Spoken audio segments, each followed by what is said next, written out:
Mark 5ஆம் அதிகாரம் 36ஆம் வசனம், பயப்படாதே, விசுவாசம் உள்ளவனா இரு. பிரியமான தேவச்சனமே, உங்க வாழ்க்கையில அநேக தடவை நம்ம விசுவாசத்தை இழந்து போயிடுறோம். அந்த விசுவாசம் இல்லாத நிமித்தமா சில ஆசீர்வாதங்கள் நம்மளை விட்டு கடந்து போகிறதா இருக்கு. பிரியமான தேவச்சனமே, இயேசு கிறிஸ்துவை விசுவாசத்தோடு தேடி போன எல்லா சனமே ஒரு ஆசீர்வாதத்தை பெற்றுக்கொண்டாங்க.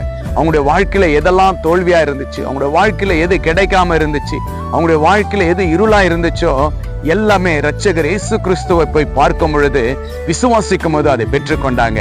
இன்றைக்கு இயேசப்பா உங்களை பார்த்து சொல்றாரு, மகனே மகளே, உனக்கு எதெல்லாம் குறையா இருக்கு, உனக்கு எதெல்லாம் தேவையா இருக்கு, நீ இயேசு கிறிஸ்து என்னிடத்துல நீ விசுவாசமாயிரு, நான் உன்னை ரட்சித்துக் கொள்ளுவேன். நீ விசுவாசிக்கும் பொழுது உன் விசுவாசத்தின்படியே உனக்கு நிச்சயமா உனக்கு நல்ல ஒரு பலனை கர்த்தர் நான் உனக்கு கொடுப்பேன் என்று இன்று உங்களை பார்த்து சொல்ல